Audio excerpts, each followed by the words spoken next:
रायगड जिल्हा परिषदेच्या कृषी विभागातर्फे जिल्ह्यातील प्रयोगशील आणि प्रगतशील शेतकऱ्यांचा सन्मान सोहळा उत्साहात पार पडला। यावेळी विविध पुरस्कार मिळवणाऱ्या 36 शेतकऱ्यांसह 14 प्रगतशील शेतकऱ्यांचा गौरव करण्यात आला।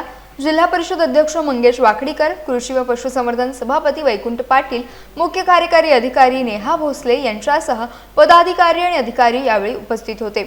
शेतकऱ्यांनी आधुनिक तंत्रज्ञानाचा वापर करण्यासोबतच सेंद्रिय शेतीकडे वळावे असे आवाहन मंगेश वाकडीकर यांनी केले, तर शेतीसोबत पूरक व्यवसाय करण्याचे आवाहन वैकुंठ पाटील यांनी केले। यावेळी उद्यान पंडित, शेतीनिष्ठ, सेंद्रिय शेती, कृषीभूषण, वसंतराव नाईक कृषीभूषण, जिजामाता कृषीभूषण आणि युवा शेतकरी पुरस्कारांचे वितरण करण्यात आले। दरम्यान शेतकऱ्यांसाठी खत खरेदीची प्रक्रिया अधिक सुलभ करण्यासाठी केंद्र शासनाची फ्रेमवर्क फॉर फर्टिलायझर सेल अर्थात FFS ॲप प्रणाली सुरू करण्यात आली आहे।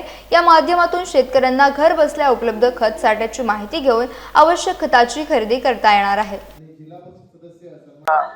कृषी समितीची बैठक होती। त्या बैठकीच्या दरम्यानमध्ये ज्यांना राज्य पातळीवर पुरस्कार मिळाले अशा कृषी पुरस्कार शेतकरी यांना सन्मानित केलं गेलं। निश्चितपणे शेतकऱ्यांना प्रोत्साहित केलं गेलं पाहिजे, शेतकऱ्यांच्या पाठीशी उभं राहायला गेलं पाहिजे।